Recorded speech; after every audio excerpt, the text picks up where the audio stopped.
Hello, everyone. Welcome back to another episode of the MSNS podcast. My name is Ryan Lim. I am a soon-to-be junior one. I'm Toby Lin, newly graduated BSN. And my name is RJ Santos, incoming senior one. Alrighty. Okay, to our special guest, RJ Santos. The first question we always ask the guest is, I'll make this a two-parter because I feel like both are kind of important still. First part is, why did you choose nursing? And the second part is, why do you keep choosing nursing? That is a very, very good question. So I'll answer that question with a story because that's the way I answer most of my questions is with a story. So to keep 100, keep it a buck, I actually I chose nursing just because I didn't really know what else to do with my life when I was in high school. Because my family can definitely speak on this, and I'll be the first person to tell you that I'm not the most motivated person out there. In fact, I'm not always always pushing myself to do better. And back in high school, my family was pushing me to select a career pretty early on. So I'd say around the middle of my junior year in high school, because they wanted me to get a head start on the application process for colleges and whatnot. And the only thing I knew I wanted to do was not work in an office, because I was I've been in my mom's office for take your kid to work day, and I was I don't really want to do this. But I was what else can I do? Because I was well, I could play video games for a living, and then I brought that up for an idea that was completely shot down. I could be a musician for a living, have no talents. I was well, what else is out there for me?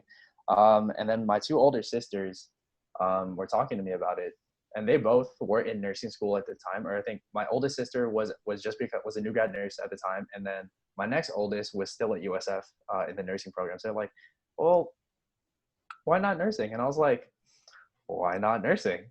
And so initially I decided just to get my parents off my back, get my family off my back, so I could have something to say during the application process. Nursing didn't choose me until the summer before I came to USF. So it's kind of cutting it a little close there, guys, right? It's right before school started, where my family went to the Philippines for a month the summer before school started. And to this day, I really don't know how it happened, but my godmother managed to bribe the local, I guess you could call him a town mayor in English.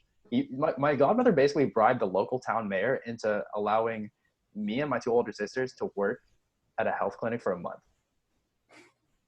Yeah, I really don't know how it happened. No one's ever explained it to me, but I'm just pretty sure some sort of adult beverage was involved. Anyway. So the month, so the month that we worked at the health clinic, we specialized in maternity, and that was just very eye-opening for me, because that was the first time I'd ever been exposed to that kind of environment. And on top of that, I was the only guy there, so there was already one barrier up there. Then the second major one was there was a language barrier, because my Tagalog isn't the best. I can understand it perfectly, but I can't really speak it. I sound like a 3-year-old, a very, very, very shy 3-year-old. So I could understand that the healthcare workers were making fun of me because I wasn't fluent in Tagalog, and I was well, that doesn't feel very good to be bullied by your coworkers, but I couldn't do anything about it. So I was you know what, just take it in stride. And over the course of the month, guys, I saw just a whole bunch of things I would never expect to see. I saw people who were 17 at the time with 3 kids already, with a fourth on the way. And I saw a lot of people that were abandoned by their partners to raise these kids on their own, because the Philippines is a very pro-life country. So we're to the point where abortion is straight up illegal. There is no sort of Planned Parenthood in the Philippines. There is no clinic where people can go to get abortions. It's just if you somehow have a baby, you are obligated to keep the child. And my sisters even swear that they saw someone that was 12 and pregnant, and I didn't even want to think about that, because you can kind of guess the implications that follow. And over the course of working with these people, with the people in the clinic, I was thinking, oh, like, these are the types of people that I'm going to be able to help if I become a nurse. And although not every patient of mine is going to look and behave exactly like this. Like, if these are the types of people that I can help by becoming a nurse, then I think I'm in the right place. So 3 years later, here I am. Ta-da.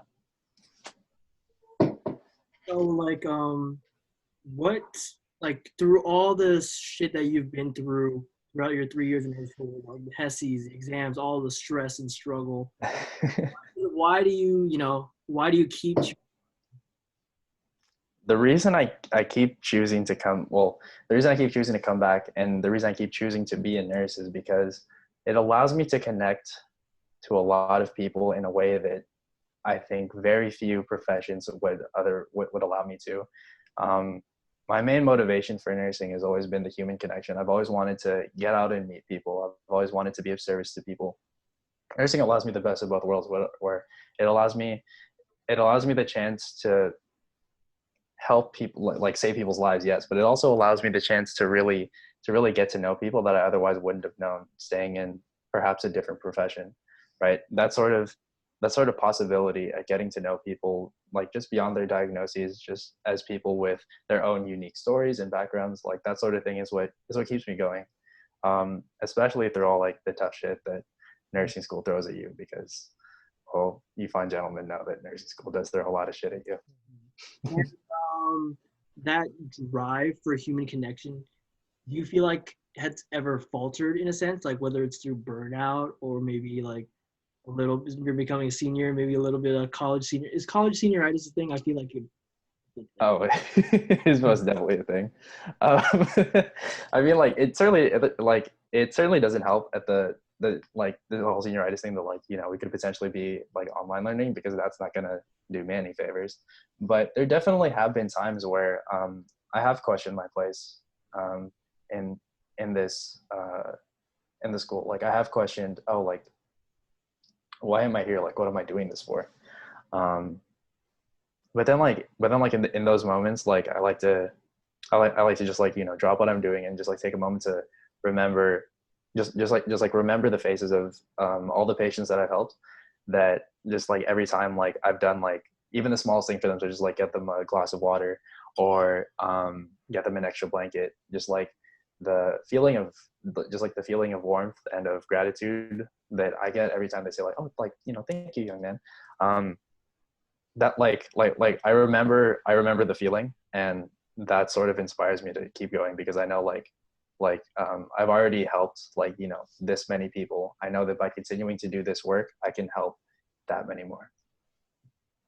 And I think you touched on something important. Like, it's not that this happens to everyone, but for a lot of people, when you talk to them about their nursing journey, almost everyone that you talk to has had a moment where they felt that nursing wasn't for them. You lose your way a little bit. For some of us, I know for me that it was my first year, especially my first semester, where I tacked on way too much.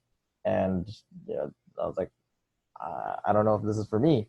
And there's a lot of other people who, go through each semester over and over, and they keep thinking that maybe this isn't for me, but they keep going, and eventually there's that epiphany, that aha moment, where you're like, oh, this is where I'm supposed to be, this is what I'm supposed to do. And I think that's what really, when you see in some of the greatest nurses out there, that purpose is what keeps them going. It's the moments where nursing chooses them, and then in turn, when they discover their passion and continue to choose nursing. And I think Dr. Hurley's experience is one of the ones that really exemplifies that. When we got a chance to talk to him on one of the other podcasts, like, how he still wasn't sure, and then even as a nurse, there were still moments where he wasn't sure if even a certain specialty was for him. And then now look at him, years later, in a specialty where he thought that he had absolutely hated. And I feel like a huge part of that, like, even though you go through certain semesters or times when you feel you're burned out, you're kind of doubting your decision of whether or not I want to continue on in nursing. I feel like a big reason that we still continue to push forward is that sense of community we get, especially through MSNS. I think, Yeah. um, Mr. RJ as the new president. I just want to say first, congratulations to RJ. You definitely deserve it. But I Thank feel you. I'm honored. and as who is now the president trying to tackle on this identity of how we're going to continue forward as a community. I want to backtrack and maybe talk to you about your mindset of how you came about becoming the president. So was the decision to pursue the position made very early on in your time at MSNS, as you were a social chair or community service chair, or did you feel like there was kind of this external pressure to become president? Because I feel like you are one of the very few very, very active seniors that I know of in the club. And did you feel like there was kind of this responsibility, oh, I don't know if anyone else is going to do it, I can step up, Was it kind of like that?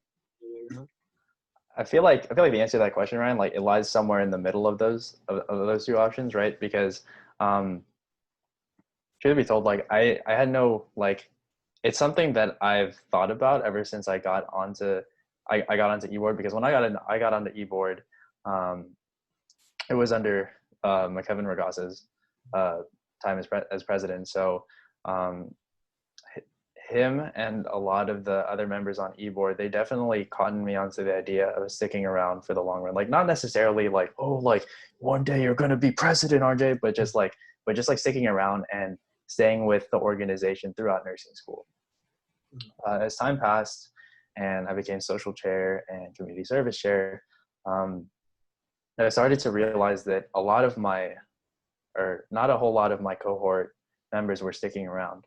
So it eventually got to a point where I think it was just me and maybe 2 or 3 other people, and the rest, and then that was it for our cohort. Everyone else was either older than us or younger than us. And then I would say that at the end of sophomore year approached, when the idea of the current graduates now leaving, that was when it really started hitting me maybe I'm looking around, I'm just I'm one of the only people that could maybe take on this sort of role. And it's not even because I was the oldest or anything like that. It was just because this is something that I could do just to continue on the legacy of making this organization like what it is, and making it better than how it was when I got here. And that's not to say there wasn't some sort of external pressure to it, because I know as a joke, my cohort members would be oh yeah, it's RJ, one day you're gonna be president of MSNS, da da da da da, and just some people would tell me oh when the seniors leave, you're the only person that can do it. But I never allowed myself to buy into that, because I was no, I don't want to inflate my ego like that. That's going to if I start to buy into that, then it's going to make me lose sight of why I would do it. And it got to the point where for this past election, guys, I didn't even nominate myself for president. I was you know what, if people want to nominate me to be president, then I'll do it. But I'm not going to nominate myself, because I want to see where the organization wants me to go. And then lo and behold, I was nominated as president. I was okay, well, this is my chance. I took it, I ran with it, and I guess I'm president now. I feel I don't know, because I was thinking back of what you were saying, in the middle, where you were saying how only maybe 2 or 3 of you guys cohort are still in the club. And I'm trying to think of why, because I can understand that even though there are a lot of people from my cohort that are in the club and very active in the club, I know a shit ton of guys and girls are just kind of not willing to join MSNS. I'm trying to think. I don't know, because I feel this club is not, I'm gonna be honest, it's not very demanding at all. It's super chill. like it's all about community, it's all about friends and mentorship. And I'm trying to think of a reason why, if it's whether or not we haven't reached out enough or they just don't want to. I don't know. I'm trying to think of that, you know? Mm. No, I mean, like, that's definitely something that we've been thinking about too. It's just like how to, or just like, although like, as you said, you know, MSNS is not a very demanding organization. Like it doesn't have very stringent requirements to be considered an active member. But in spite of that, like like we've always been like a traditionally smaller organization than some of the other ones on campus.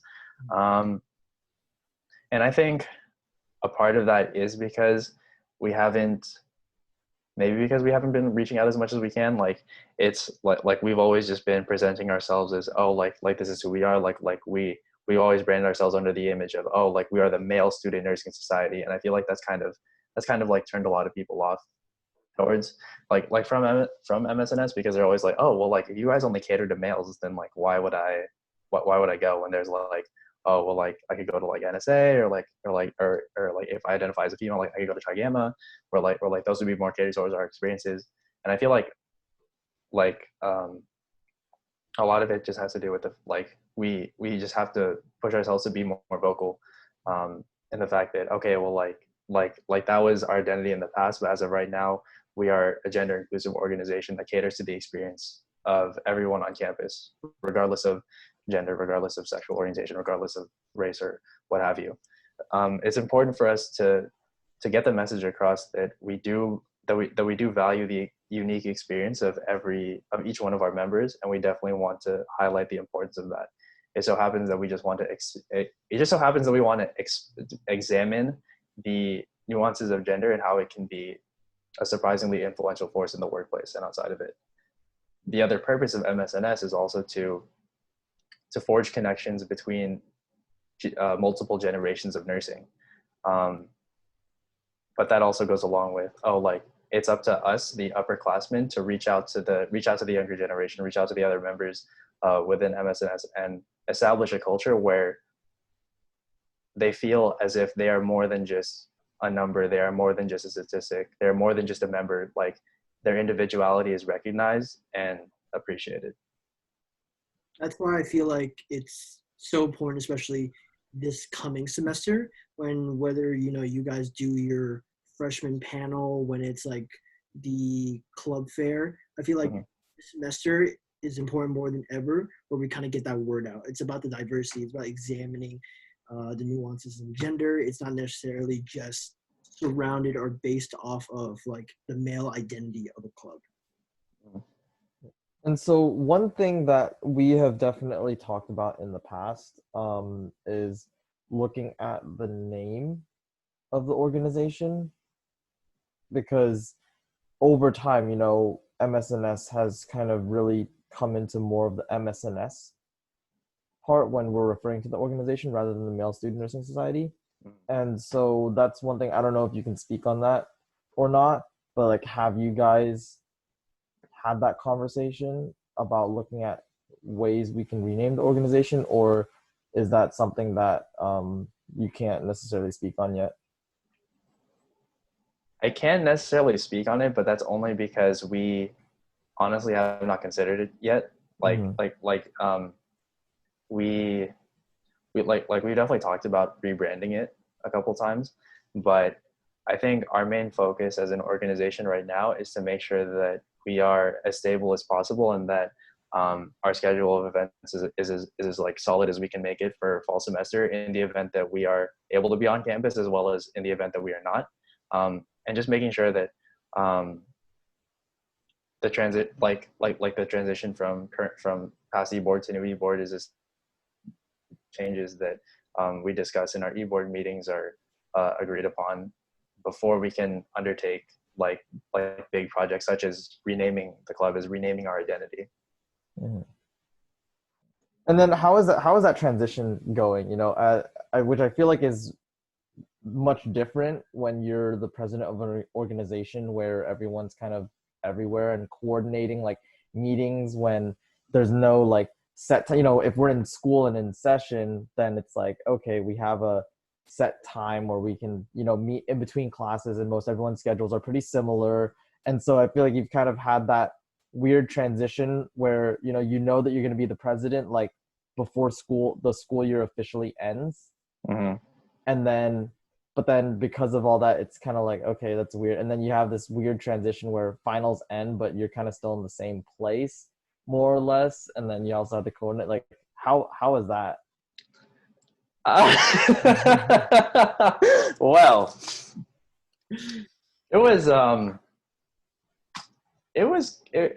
okay. It wasn't as difficult as I thought it was going to be, but there were definitely some kind of, some minor speed bumps we had to get over.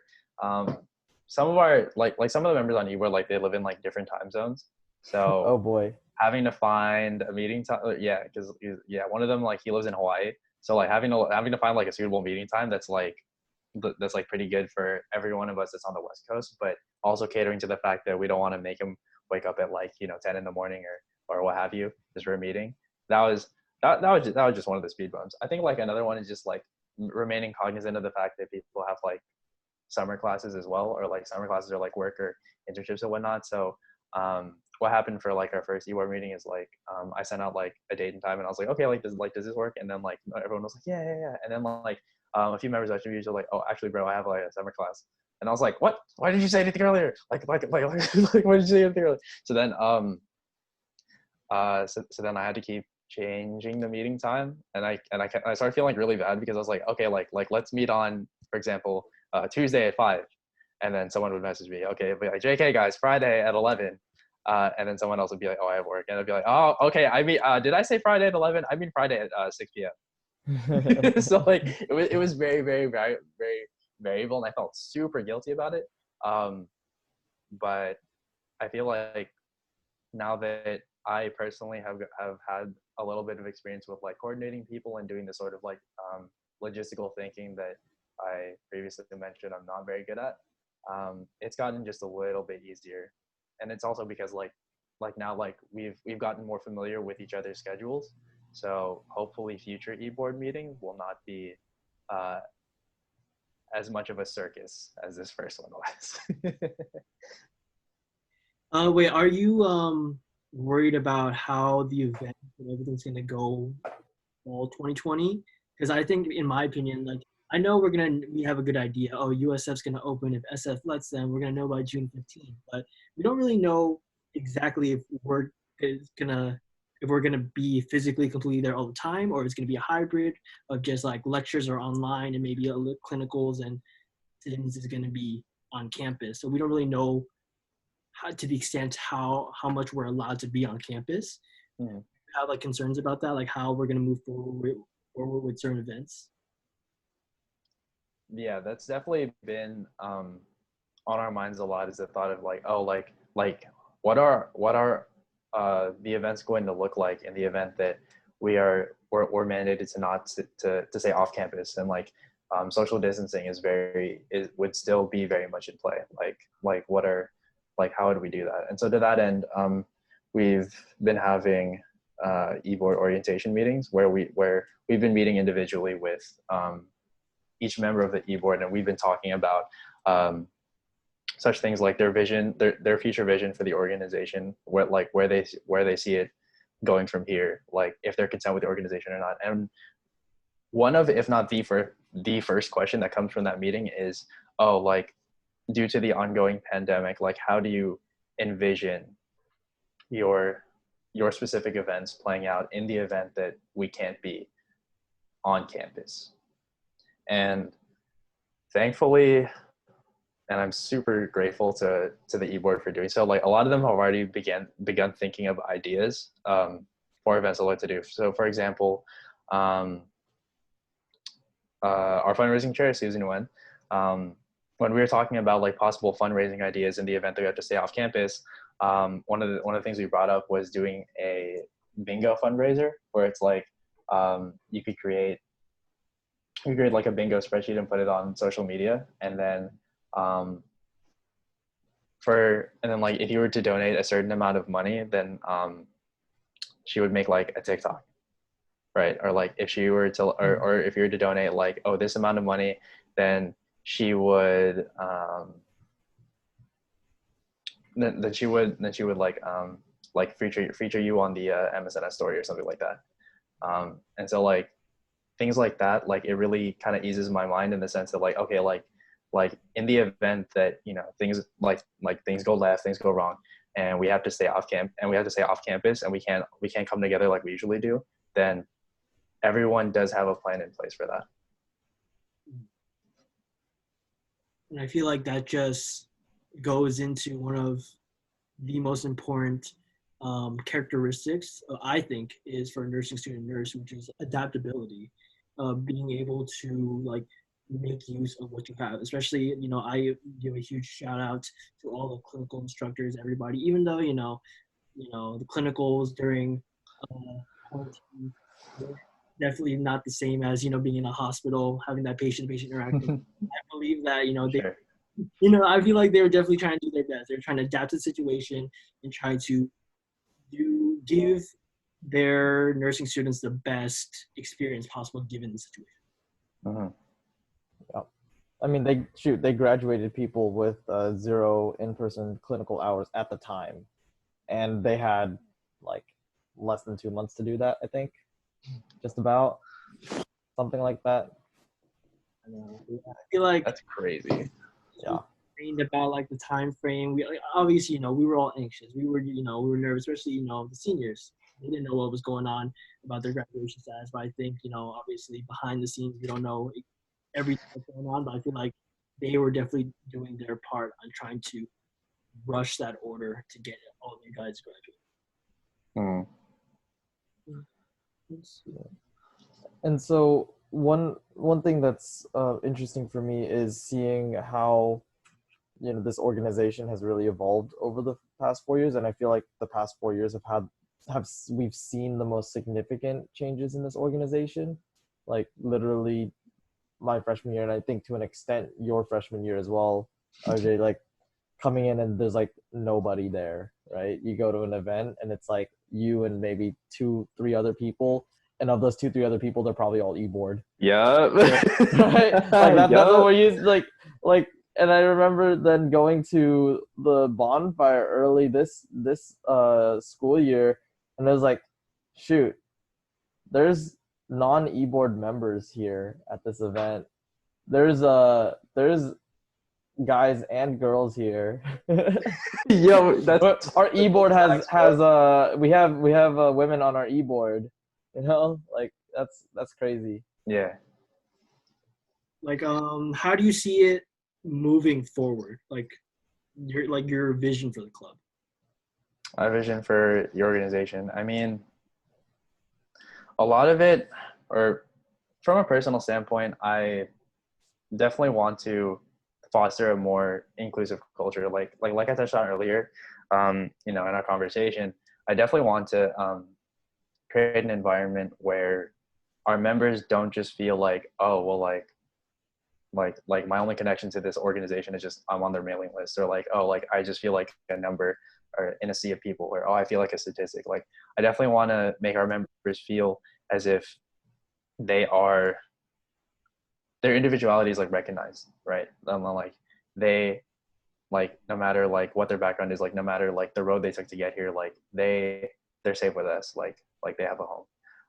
I definitely also talked to a few e-board members about it, but like my end game for the organization is to just have it be one close-knit intergenerational nursing family, right? Where these sort of connections, like they're like between upperclassmen and underclassmen, or between cohort members, or between alumni and current students, like these are the types of connections that are invaluable because they're lifelong, and they last even after long even after we leave USF, right?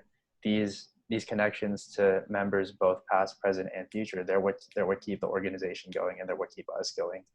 So I guess you could say, or to summarize, my vision for the club is just for it to get bigger and more inclusive, and overall like warmer towards its members, and also for us to be able to form not just more connections, but more meaningful connections, like ones that keep people coming back year after year after year. or even after they graduate, they still come back year after year after year.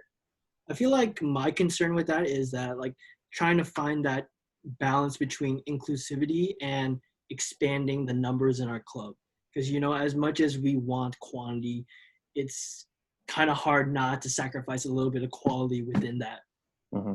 You know, because I feel like that's something that I was very worried about, especially when I was talking to you during our meeting, like me with you in the top four. And I felt like one option that could possibly work is just continuing the mentorship program. Mm-hmm. And yes, you know, we may not be able to have everyone in the club know everybody else, but I feel like it's just important that each single person, each single member has at least one other person that they can rely on for advice, assistance, and assurance. Yeah, I think that's a really wonderful way to put it, Ryan. And I mean, like, the fact of the matter is, it's not a like my vision of everyone just being like one big intergenerational, close knit nursing family is like, that's not very realistic. Like, it's very idealistic of me, but the concept of every member having at least one other person they can go to for resources or for help inside the classroom or outside the classroom is much more reasonable and more genuine and natural, right? Like if we try and say like, oh, like you have to reach out to other people, right? Then like it's not going to feel natural. It's not going to feel the same as a genuine connection being forged of just like two people genuinely wanting to get to know each other. I think that being said, like I this is something I've been thinking about for a while, but like I definitely understand that I won't be around to see these changes really come to fruition, because establishing a culture and changing the organization so fundamentally is something that just won't be able to get done with within one school year. But it's my hope that the future e-board members will hopefully agree with me in terms of my own vision for the club, and hopefully carry that on even after I'm gone.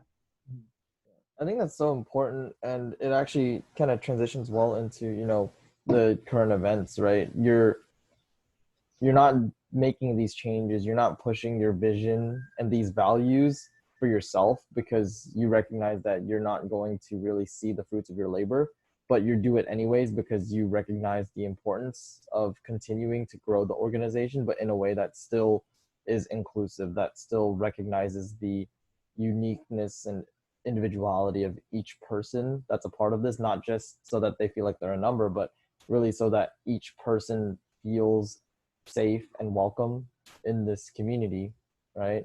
And so I think that really transitioned well into kind of our duty as future nurses in, you know, speaking out and always fighting for things that we feel are right, not necessarily because we're going to see the fruits of our labor, but simply because it's the right thing to do, you know. And so and we touched about this, you know, off the recording, so to speak, but you know, with everything that's going on across the nation, you know, what is our role as future healthcare professionals? Like, do we stand by and do nothing, or do we say something because this is what we go in every single day, right? Is help people. And I actually had a topic about that I want to talk to you, because it is on the topic of, you know, what is our role as future nurses, and it's kind of about what we do, about accountability for one another.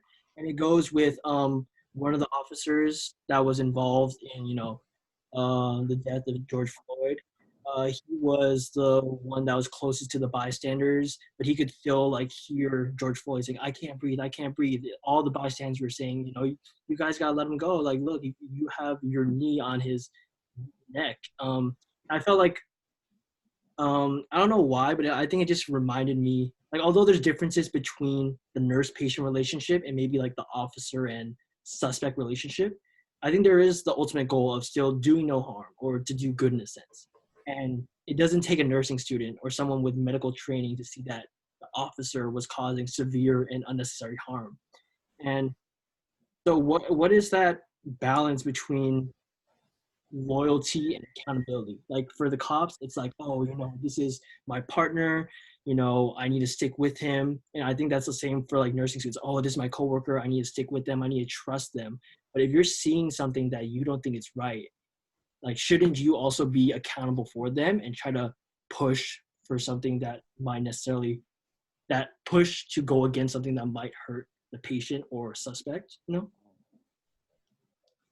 Like, okay, so I feel like I just ramble, but I just, like, for me, like, the question is kind of like, so how can we, like, as nursing students and nurses, get past that fear of being labeled like a snitch or fear of wrongly accusing someone when someone's life is at stake, especially as someone, like, as a new grad or nurse.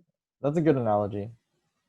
No, yeah, that is a wonderful analogy, especially because there is like most definitely a stigma attached to. There's a fly. Oh, sorry. Sorry, I got distracted by a fly.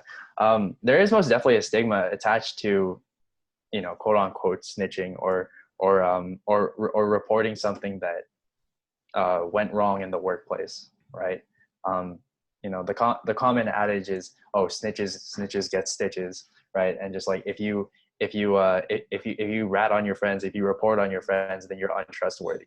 And to me personally, that line of thinking has always never, it hasn't made much sense to me because in reporting something that went wrong at the workplace, you're not trying to condemn your friend for doing something wrong. You're trying to help them. You're trying to do it. You're trying to in a sense help them, right? Like in a sense of just like, hey, well like in this situation, like you did X, Y, and Z, and we just want to like sit down with you and just have a meeting and just go over like what happened, so that in the future such things don't happen again. And so like a patient's care isn't compromised, so you're able to learn from this experience, right? And so I think like a lot of it is just refusing to think of it as just, oh, just like I'm ratting on my friends, and if I do that then I'm going to be ostracized. And it's more of just like, oh well, like I have a I have a personal duty to speak up on something that I see as wrong, but I also have a duty to both my friend and the workplace to create a better environment for both patients and workers. If that means, phoning something in that one of my friends happened to do incorrectly, then in the short term it may cause them to be agitated or upset, but in the long term it will cause them to learn from that experience and to further their growth as both a nurse and a person. To answer and then to answer like your previous question, Toby, about should healthcare professionals stand by and do nothing, or should we advocate? The answer is 100% continue to advocate, right? Because as a nurse, we spend I mean, like, I'm not a nurse, but like I'm only a nursing student, but like we do spend 8 to 12 hours a day just advocating for patients, caring for patients, healing them from a holistic perspective. And then to spend our off hours saying nothing and to cease the advocacy once we take off scrubs, once we step out the hospital, like that doesn't sit well with me either, right? Just because we're no longer in uniform doesn't mean we still can't care. There are so many things we can do, like not even as just healthcare professionals, but just as people, just as RJ, Ryan, and Toby, that we can do to continue to speak up for what's wrong. Because like we talked about, or like what was mentioned earlier, we all have personal duties to speak up when we see that something is wrong. And we don't have to be we don't have to be in uniform to continue to encourage ourselves and the people around us to use our voice, because our voice, although one person's voice may be small, it will eventually make a difference. And if we manage to, and through our efforts of activism, through the constant messages being spread and produced, if we even manage to inspire one other person to come out of that shell, to force themselves, or not really force, but inspire them to question long-held attitudes and beliefs, then we can consider our work successful, and that should inspire us to keep going more and more and more. Just because, just reiterate, just because we're no longer on shift doesn't mean that advocacy stops there. I think it comes back to what is a nurse, right? What is the duty of a nurse? And, like you said, your scrubs, your uniform, your stethoscope, your pen light, your watch, like these are things that are tools to help you do your job. But what really makes a nurse is what's in their head, what's in their heart, what's in their soul. How do you carry yourself every single day in your interactions with people, right? Just because you don't have your uniform on doesn't mean you can't help be that healing presence for someone outside of the hospital when someone needs you. When you see someone, you know, on the side of the road and they look like they need help, it's our duty to go and see what's up within our scope of practice. What can we do to help, right? And that's kind of what we're taught all the time in our training is, how can I help? What can I do? What do you need? How can I help you? It's not just to, be able to do a few extra injections while you're in the hospital. It's actually because you want to be able to help in any way that you can. And that, like you said, that work doesn't just stop because, you took your scrubs off and now you're at home in plain clothes. Right. And then I think it's also important to recognize that nursing, at least for me, is a choice that you make every single day in the way of who you are as a person and what you choose to do, right? Being an advocate isn't just for your 8 to 12 hour shift. It's what you do all the time, speaking up for people who don't have a voice. And I think that's why it's even more important for us now to not ignore what's going on. And I think we're all seeing healthcare professionals who are swallowing their voice during this time because it's inconvenient, right? But then not recognizing that convenience in and of itself is our privilege, because us not saying anything versus us saying anything, if we don't say anything, it doesn't affect us. If we say something, it might cause us an inconvenience, and that in and of itself is the prime definition of privilege, where a lot of people, the people who are being affected, have no choice, right? This is their life that's at stake. For us, it's simply convenience. Taking the time to slow down and think or help educate others, which is also, in our duties, is to educate people on injustices. Do we only focus on injustices that happen to patients and nurses and doctors and other healthcare professionals? Or do we speak out on all injustices that affect all people at all times, right? Because our duty is not just to the patients, it's to just people in general. Exactly. I mean, like the mindset of just, oh, if it doesn't happen in the hospital, it doesn't affect me. Like it's bullshit, dude. I mean, like you put it beautifully when you said, like nurses, like nurses and doctors and other healthcare workers, like we do have a duty to always be advocates, always be fighting for, for what's right. Even when we're outside of the hospital, we still we still have that duty. I mean, yeah.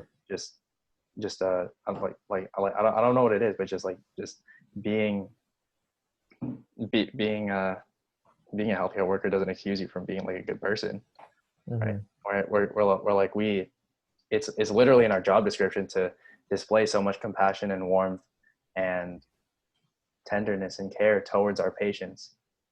But why do we allow ourselves to stop once we leave the hospital? Why is it not possible for us to continue displaying that compassion and warmth and love towards others, and continuing to fight for the causes that we believe to be right? I don't see why. And I feel like that training that we're doing right now, when it's about the compassion, being open, I think it's to help us as nursing students to realize that the world of nursing, there's like a transition. I feel like there is a transition point where it becomes from a legal obligation to a moral obligation. Yeah. That moral obligation happens at all times, whether you're clocking in, you're clocking out, whether you're on the streets or in the hospital. I feel like that moral obligation is always on, to always follow that creed of doing good, do no harm. Yeah. And it's more than, RJ, you touched on, our duty to be good, but I think it's not enough to just be good, right? The bare minimum and expectation of us as future nurses, or as nurses, the expectation is to be good, right? Good to your patients, good, do this and do that. These are your duties. These are the things you have to do. But I think what kind of transcends all of that in, you know, as Ryan said, when you transition from your legal obligation to your moral obligation as a nurse, then you start to see beyond what is expected, but also what you choose to do, not because you have to, but because you realize that that's important, you know. And it really touches apart on the humanity that I think it's an expectation, but it's also not something that people always do, you know. To fight for dignity, to fight for social justice isn't something that's within the job description, right? But then how can you say that you're a nurse? How can you say that you value human life? How can you say that you value your patients and that you advocate for your patients if you're not advocating for people who, while they're not your patients today, could be your patients tomorrow or the next day or the next week, next year, right? The things that affect people every single day, you know, it's kind of like when you choose to be a nurse, like it's almost like everyone's your patient. Everyone who's suffering, everyone who experiences any form of injustice is someone who needs help. And because of how much weight the nursing profession carries in terms of respect, in terms of being able to, you know, grab the ears of people, you know, people listen when someone says they're a nurse, that power, you know, with that power comes immense responsibility to actually use that to fight for people who really can't speak for themselves. But what do you think, like, what do you feel like we should be doing right now, personally, like us? Like because I know that there's a lot going around where there's like a saying like, oh, I'm just a nursing student, or I'm just a new grad, you know? And I feel like because we kind of limit ourselves of what we can do, we can't really see what we're supposed to be doing right now. And I'm just trying to, because I've had those personal, you know, feelings as well. Like, oh, sometimes I'm just like, oh man, like I don't know what to do. I'm just a nursing student. But I feel like there's a lot more that I can do that I'm just limiting myself off. And I feel like, you know, RJ, Toby, do you guys have any ideas of what we can personally be doing right now during this whole situation that could help other people? Yeah. RJ, did you want to go or? Not, not Toby. I got you. Yeah. Or you know what? Yeah. Toby, go first. Yeah. All right. So Yeah, I think, I think for me, it really comes down to when you really think about it, you know, you're not just a nursing student. And it's something that I realized after going through nursing school, and something that I really noticed when I started paying attention to it. If you really think about it, you're from your very first rotation in sophomore 2, when you're in the skilled nursing facility, the people you work the most with aren't the nurses, they're the CNAs, right? But even with the CNAs, there's often a lot of time, quote unquote, downtime, because the CNAs tend to shoulder the most of the load and we're just learning, right? And so for myself and a lot of my classmates, what do you end up doing? You end up sitting in the patient's room, you end up talking to them, right?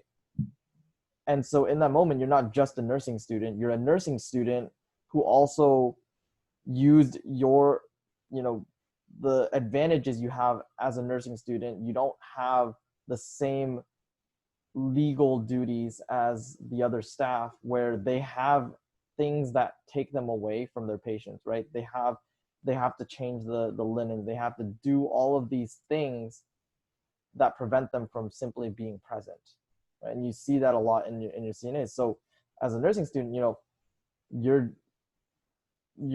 duty is not something you have to do, but it's something you're allowed to do, that you're empowered to do because you're a student. You know, it's something that is unique to nursing students, is the ability to simply be present and talk to someone and learn the stories. Like, I learned so much in my first semester, not necessarily in what I was doing, but simply in what I was listening to and what I was able to do when I sat down and slowed down and said, you know what, here's a moment.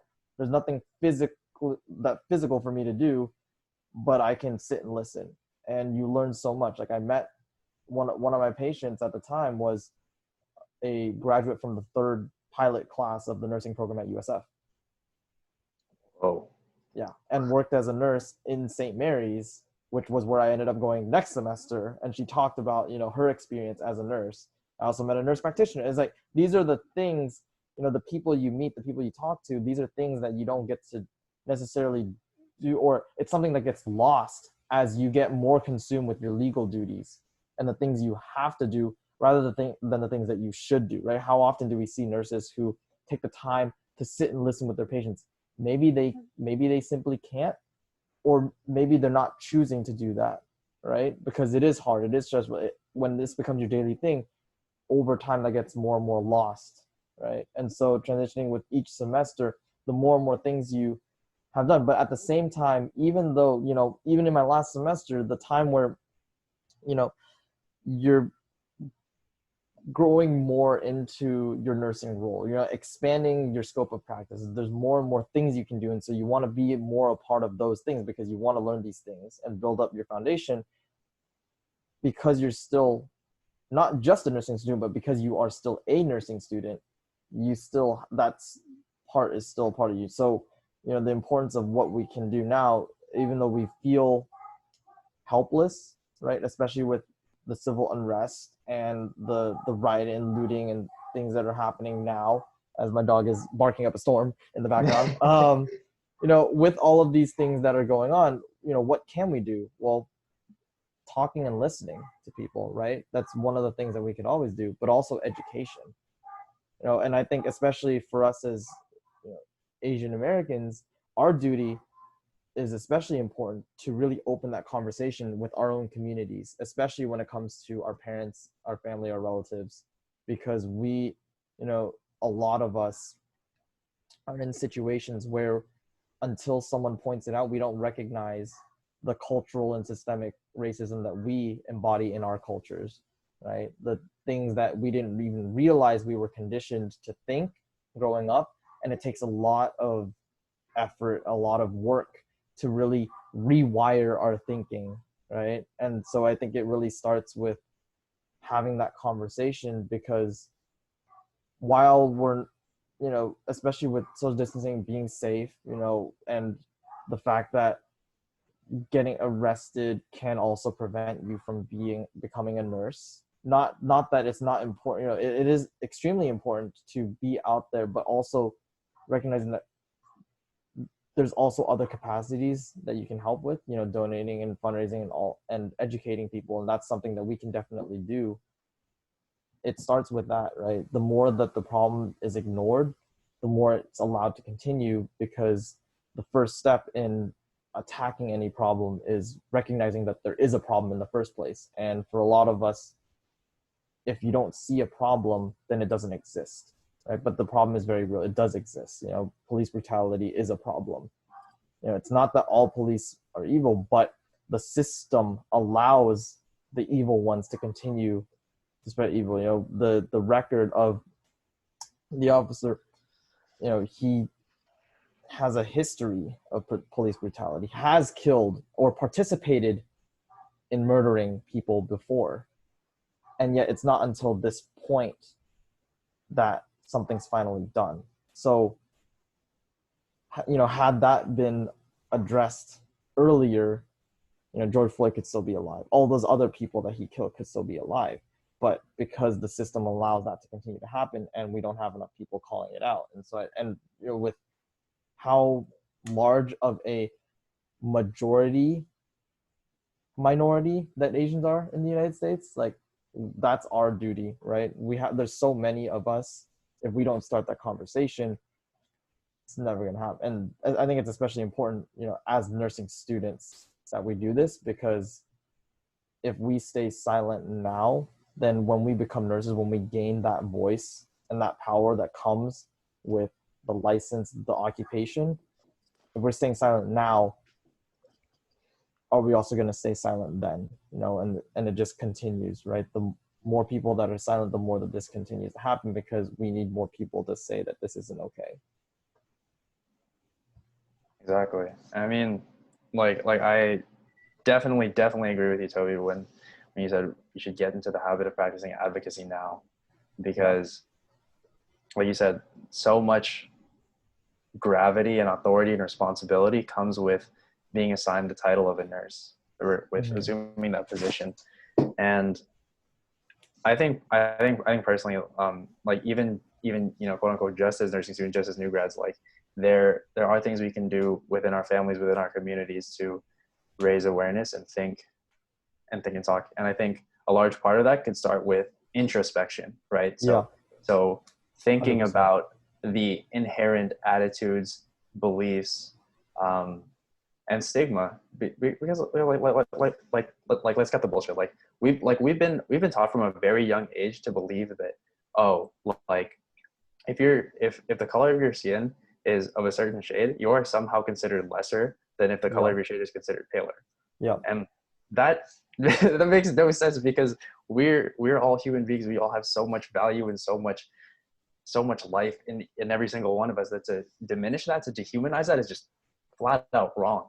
Plus, we're born with color. Like no matter how hard we try, we can't get any. Like we're not gonna be. The color of our skin's not gonna be white. Yeah. Like how much lighter can you make your skin?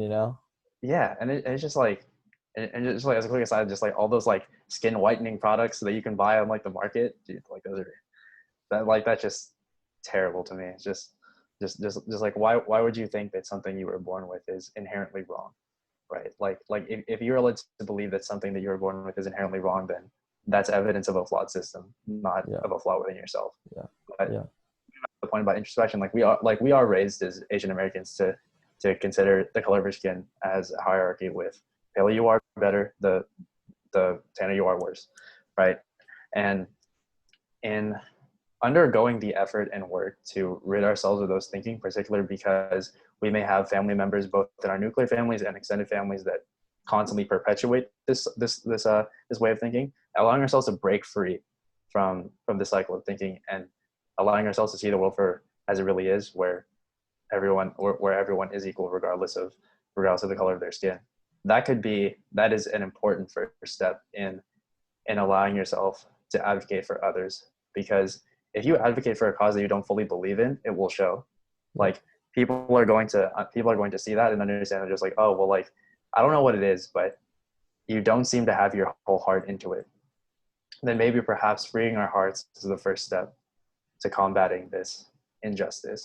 Then in the process of doing so, in the process of unlearning everything that we have learned in our formative years, then we can begin to speak up, to raise our voices, and for what matters, right?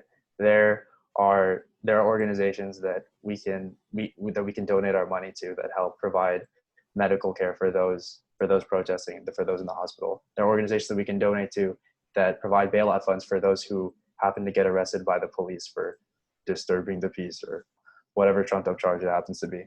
There are many petitions that we can sign to bring awareness to the various injustices that we have seen in these recent times. And there are conversations we can have with our nuclear family members and our extended family members that although they may be very uncomfortable and a touchy subject, they are a necessity, because if we can continue to foster the change that started with us in our introspection, and we take that outside of ourselves and we push it forward to, at the very least, our nuclear family and our extended family, then we can stop perpetuating the stereotype of just, oh, color is a hierarchy. We can stop that way of thinking, and we can all agree on the new line of thinking where everyone is equal regardless of the color of their skin. Yeah. So even if it feels like, oh, like there's nothing we can do because we're just nursing students, or we're just a new grad, or we're just whatever it is, it's important to not lose sight of the fact that we still have a voice. And it's important for us as people in the healthcare field professing to be a champion of life, to be an advocate for justice. It's important for us to remember that our voice still carries weight, our voice still matters, and it is our responsibility as both nurses and as good human beings to use it to speak up for what's wrong, to use it to speak up for things that we see going wrong. Yeah. And I think it's important to note that no one chooses to be Black. No one chooses the color of their skin. No one chooses their race or their ethnicity. You're born into it, and society determines and tells you what your appearance, what your race, what your ethnicity, what your background, things that you don't get to choose. and they use those things to define you. So something you had no say in defines you. And when you see children, Black children, the age of 1, the age of 2, the age of 3, understanding just what it means to be Black in the United States, having to have the conversation with their parents on what to do if a cop pulls you over, what to do if an officer approaches you, things to say. How can we stand by and say that that's just, especially people who work in pediatrics, how can you say that that's okay? Because it's not, the racial injustices, they're not equal. No other group has to worry about for the life at such an early age, and seeing the disparities between Black children and other children in healthcare, and just how poor their health outcomes are simply for being Black, and how they're treated, and how healthcare professionals view them. There was one study that found that, I don't remember the percentage, but a significant percentage of doctors saw Black children as adults. They see children as adults simply because of their skin. And the importance of the fact that no one chooses their skin color is we have a choice. That choice is a privilege, to choose to either use our voice or to say nothing. And the fact that we can do that is a testament to just how lucky and gifted we are to be able to make that choice. Because for Black people in the United States, they don't have that choice. They don't get to choose to speak up because they're simply not given that choice. And so it's important for us, to do that introspection, because it does start with, yourself, but then to take it even a step further. And once you do that, to then educate and support the people around you as they, work on themselves too. And it's important to recognize that it's okay to say that you don't know, or you don't understand, or you misunderstand, or that you are wrong in your beliefs. Because if we refuse to admit our faults, then we can never really become better, right? And also, I think it's important to, when we go and educate our family members about these issues, to not attack them for having misguided beliefs, but to support them and guide them to be better, to change their beliefs. When I remember when I was talking to my dad about these things, telling him hey, it's okay if you don't understand, but allow me to show you why this is incorrect, or why this is misguided, or why this is misinformed.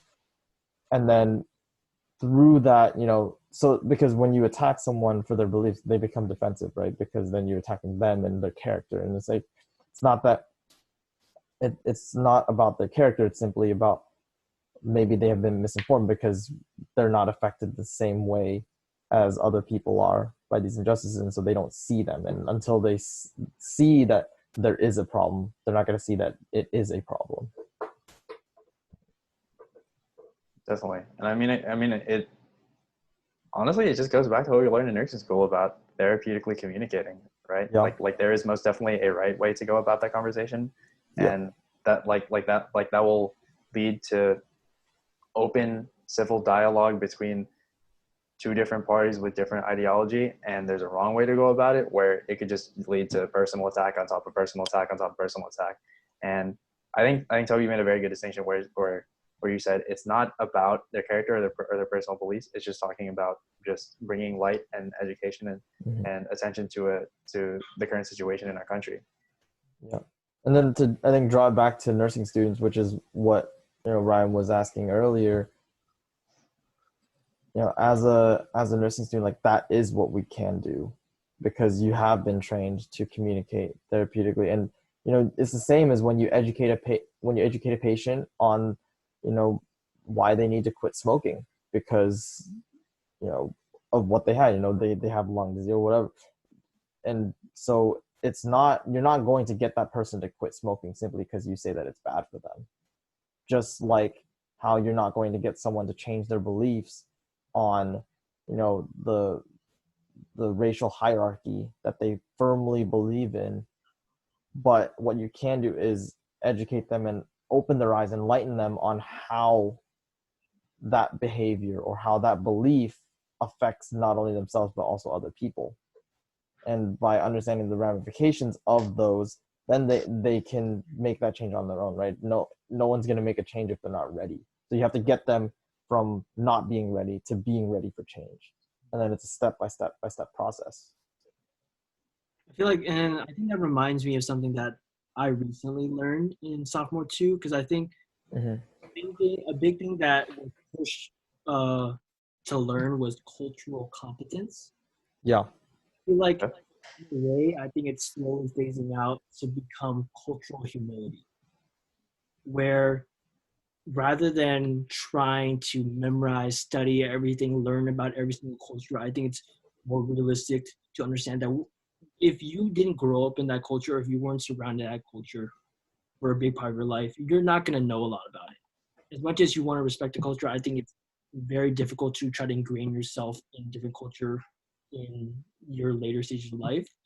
And I think in order to combat that, I feel like some of my teachers talking about the idea of cultural humility, where although I think it's kind of taking that step back and understanding, I don't know everything about every single culture. Understanding that I have my faults, I have these stereotypes, I have these misconceptions about other cultures, and then having that openness to learn more rather than just kind of shielding it all away because you think you know. Yep. The willingness to learn, that's huge. And the willingness to admit that we were wrong or misguided. It's okay to admit our faults because that's what allows us to be better. Exactly. And also acknowledging that like learning is an ongoing process. Yeah. And it's not something that you can do in just one fell swoop or just one sitting. Learning is something that we do every day of our lives. And it's important for us to stay humble, as you talked about, and to recognize that we will never know all the answers, and that we may not know 100% of everything, but we can always be 100% willing to learn something new. Yeah. And I think going off of that, with the trend that has been going today with Blackout Tuesday, initially I was like, oh man, that's pretty, that's pretty cool. But then as I looked more into it and, the more stuff that pops up, realizing that while people mean well, that simply posting a black square on your social media, on your Instagram, and throwing on a hashtag Blackout Tuesday, or some people even putting on hashtag Black Lives Matter and other related hashtags, that actually only perpetuates the problem, right? Because the point isn't to be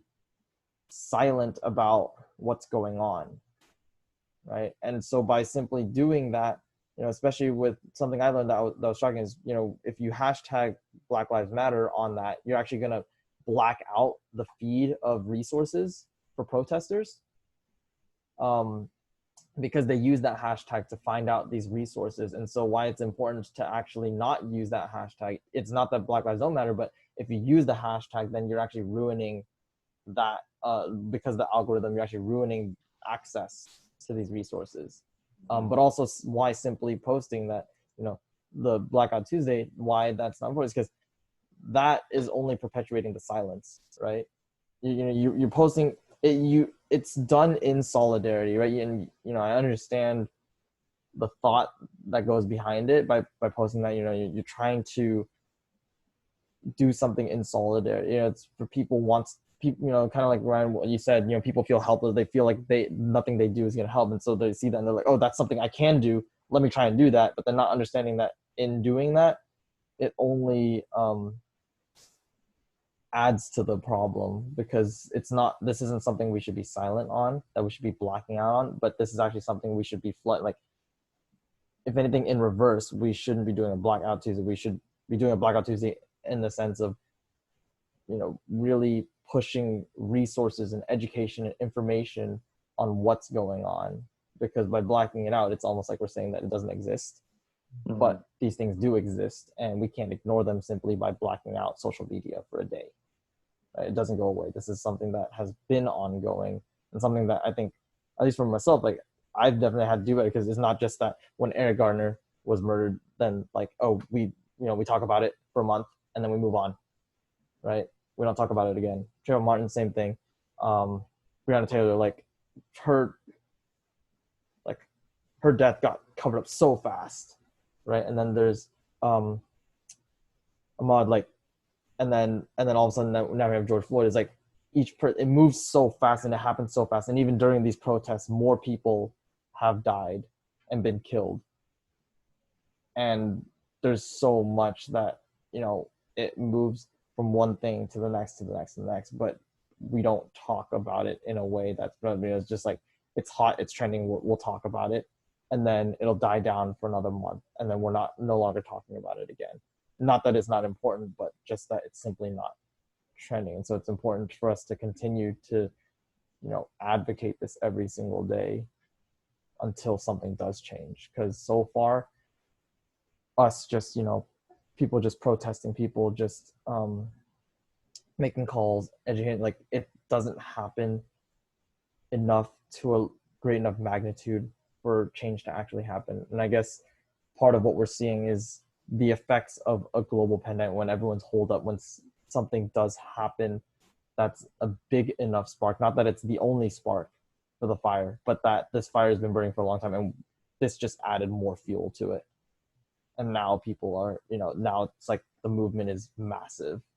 And so hopefully something does change systemically with this, because honestly, if something doesn't happen, it's hard to see how change will happen if something of this magnitude doesn't do anything.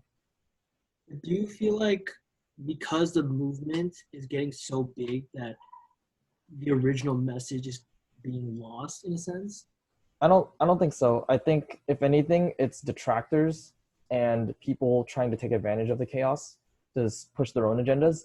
That is actually what's attempting to derail the movement. The movement hasn't changed, in the sense of what people have been fighting for. And this dates, I think the actual date was like 1617 or something like that. I don't remember the actual date, but from the 1600s, like till now, it's been the same fight.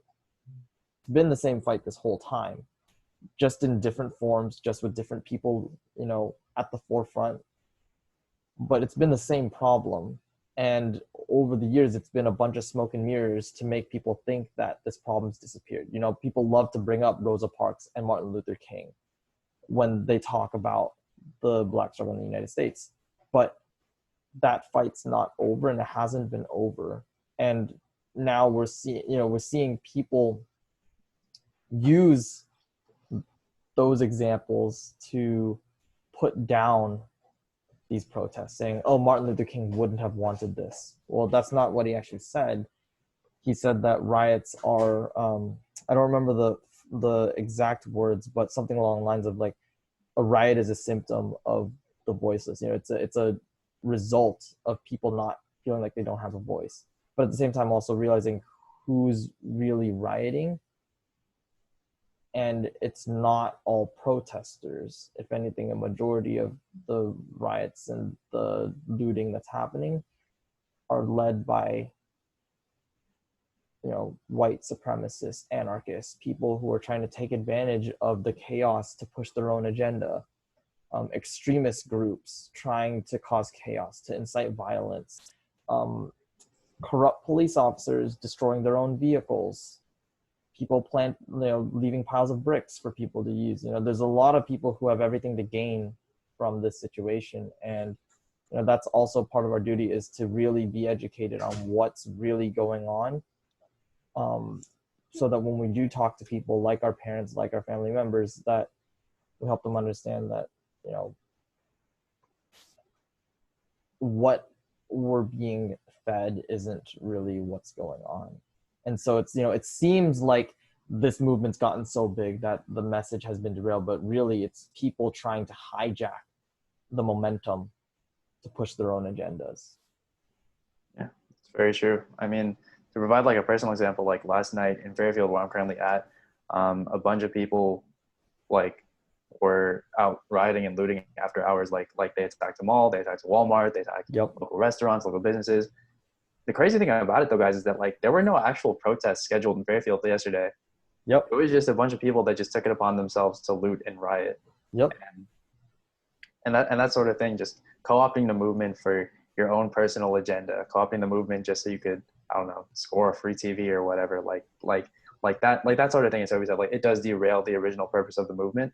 But I feel like, but those so-called like rioters or looters, like the ones that just so happen to get spotlighted in the media every single day, those are just a minority. Like the vast majority of peaceful protests are exactly that, peaceful protests, and they continue to stay that way until they're escalated. But wait, why are they escalated? Because a third party, namely the police or white supremacists or what have you, they're the ones to introduce violence to Yep. the situation. Yep. And also those aren't even protesters, like you said. Like, you know, the media is not showing, you know, a ring of black men and women who shielded a police officer from angry, you know, protesters, rioters, protesters cleaning up the mess that was left by looters, you know, and then also that people are again taking advantage of this to push their agenda, specifically attacking Asians and Asian businesses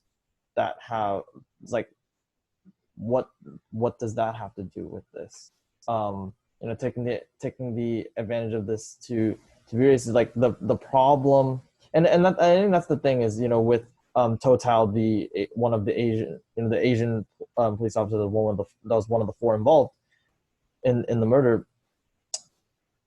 A lot of people have been saying, like, we don't claim him, you know, he's not, well, I think it's more important that we have to claim that behavior, because that behavior is our responsibility, and we're, you know, we do that, you know, we do you know, turn a blind eye to these things because they're not directly affecting us. And so it's our responsibility to say that, yeah, we don't support that behavior, but we are responsible for that kind of behavior.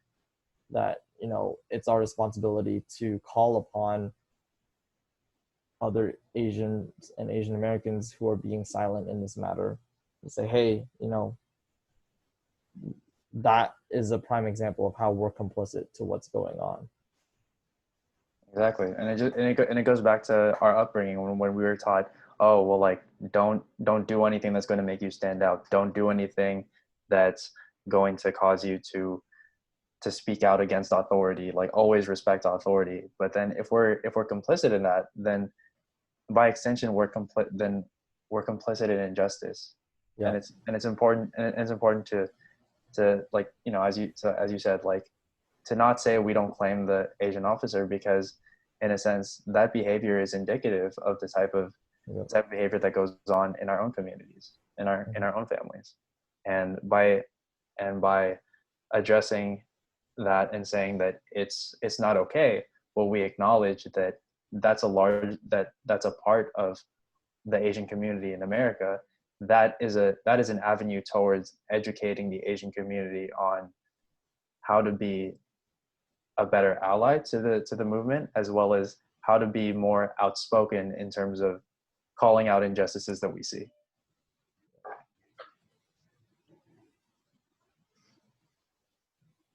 Nice.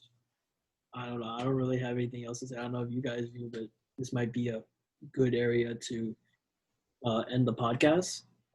Yeah, I mean, I guess if we're gonna be ending, I think beforehand, just really emphasizing that, you know, it's okay to admit that you feel helpless. It's okay to admit that you feel like you don't know what you can do, but or that you're, you know, misguided, not educated enough on what's going on.